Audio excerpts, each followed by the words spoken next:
Assalamualaikum warahmatullahi wabarakatuh. Perkenalkan, nama saya Muhammad Restu Gimnastiar. Saya di sini sebagai moderator. Kami ingin kami dari kelompok 3 ingin mempresentasikan yang presentasikan materi yang berjudul angket dan skala psikologis. Selanjutnya,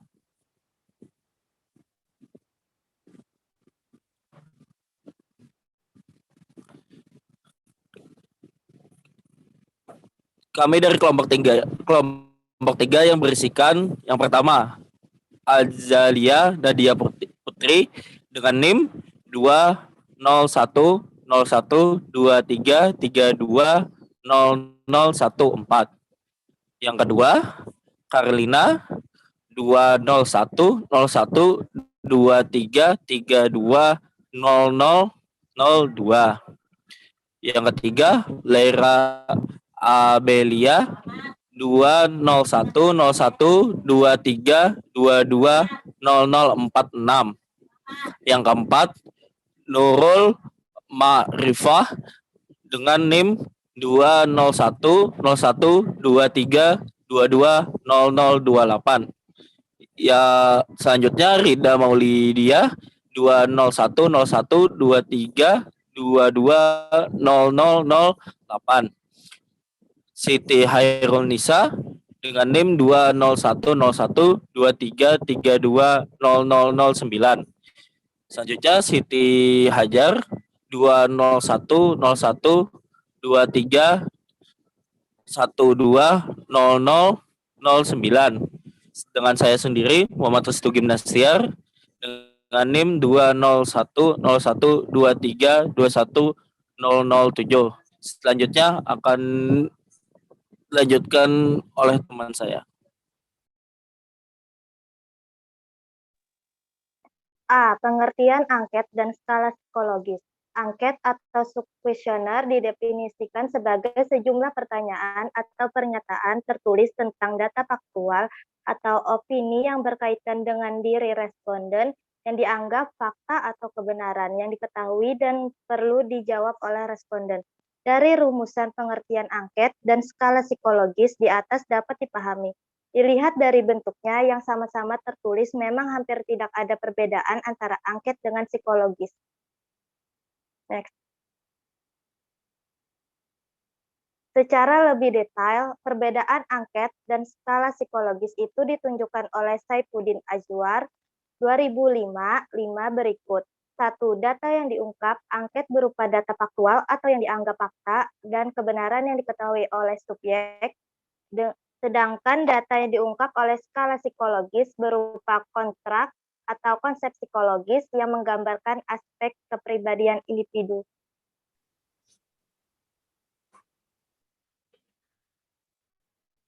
Yang kedua, pertanyaan dalam angket berupa pertanyaan langsung yang terarah kepada informasi mengenai data yang hendak diungkap, yaitu mengenai data atau opini berkenaan dengan diri responden. Sedang pada skala psikologis, pertanyaan tertuju pada indikator perilaku guna memancing jawaban yang merupakan refleksi dari keadaan diri subjek yang biasanya tidak disadari responden. Yang ketiga, responden pada angket biasanya tahu apa yang ditanyakan dalam angket dan informasi apa yang dihendaki.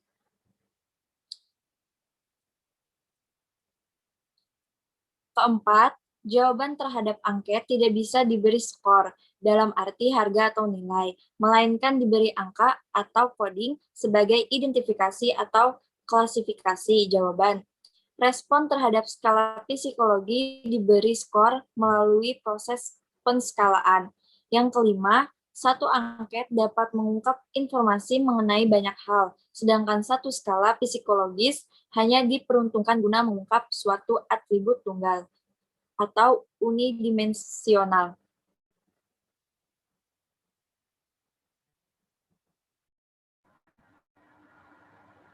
Enam, data dari hasil angket tidak perlu diuji lagi reliabilitasnya.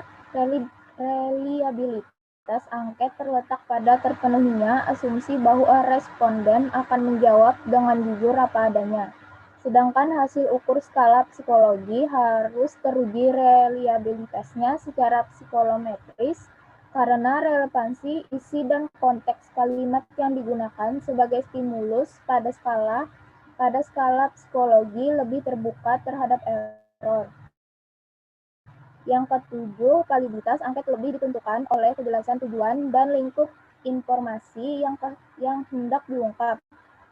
Sedangkan validitas skala psikologi lebih ditentukan oleh kejelasan konsep psikologi yang hendak diukur dan operasionalisasinya.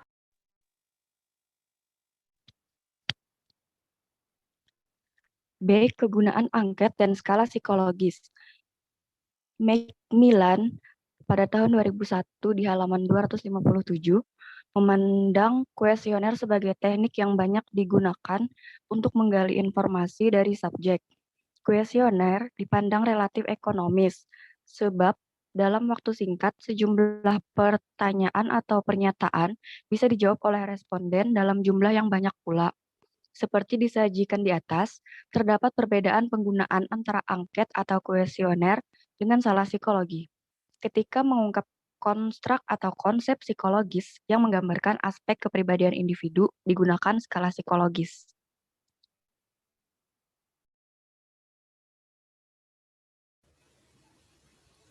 Baik, kemudian C, tahap-tahap penyusunan item. Diagram di atas dijelaskan secara singkat berikut ini.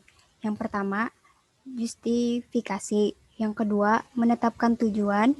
Yang ketiga, menulis pertanyaan atau pernyataan. Yang keempat, melihat kembali atau review item-item yang telah disusun. Yang kelima, menyusun format keseluruhan. Yang keenam, setelah semua bagian tersusun dengan baik. Kemudian yang ketujuh, atas dasar hasil tryout itu, kemudian dilakukan perbaikan-perbaikan atau revisi.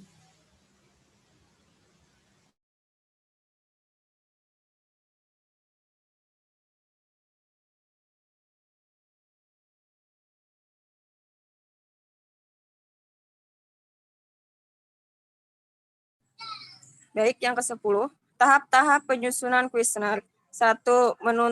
Menentukan tujuan peneliti, mendefinisikan permasalahan penelitian dan tujuan khusus yang akan dicapai atau hipotesis yang akan diuji dengan kuesioner, merupakan hal penting untuk dipertimbangkan oleh seorang peneliti sebelum mengembangkan kuesioner, agar memperoleh hasil sesuai dengan yang diharapkan. 2. Menentukan kelompok sampel. Setelah tujuan atau hipotesis telah dinyatakan secara jelas, target populasi dari mana sampai akan dipilih harus didefinisikan.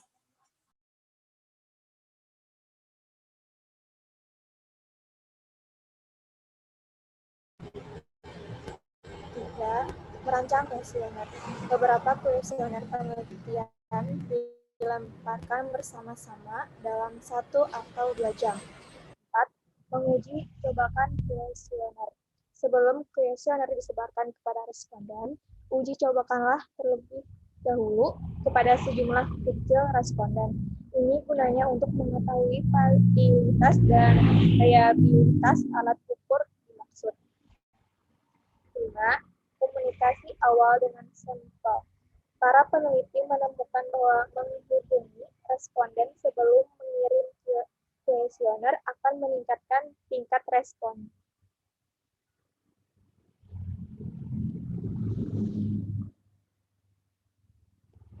Enam, surat pengantar kuesioner. Tujuan utama dalam melakukan survei dengan kuesioner adalah untuk mendapatkan tingkat pengembalian yang tinggi. 7. Tindak lanjut. Beberapa hari setelah batas waktu yang ditentukan dalam surat pengantar, peneliti dapat menghubungi responden dengan mengirimkan surat tindak lanjut disertai salinan kuesioner yang lain. 8. Menganalisis data kuesioner. Peneliti yang mempelajari penelitian kualitatif pembelajaran pada lembaga pendidikan tinggi di Amerika mengikuti pendekatan khusus untuk menganalisis data kuesioner.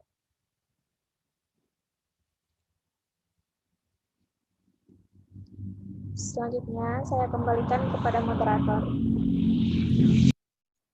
Baiklah, yang terakhir, saya akan menyimpulkan penelitian hasil belajar tidak hanya dilakukan dengan tes, tapi dapat juga dilakukan melalui alat atau instrumen pengukuran bukan tes, seperti pedoman observasi baik berupa checklist maupun rating scale, angket, skala sikap, dan rubrik penilaian. Instrumen untuk memperoleh hasil pembelajaran non-tes terutama digunakan untuk mengukur hasil belajar yang berkenan dengan keterampilan dan sikap. Skala adalah instrumen pengukuran non-tes yang menggunakan suatu prosedur tekstur terstruktur untuk memperoleh informasi tentang suatu yang diobservasi yang menyatakan posisi tertentu dalam berhubungan dengan yang lain.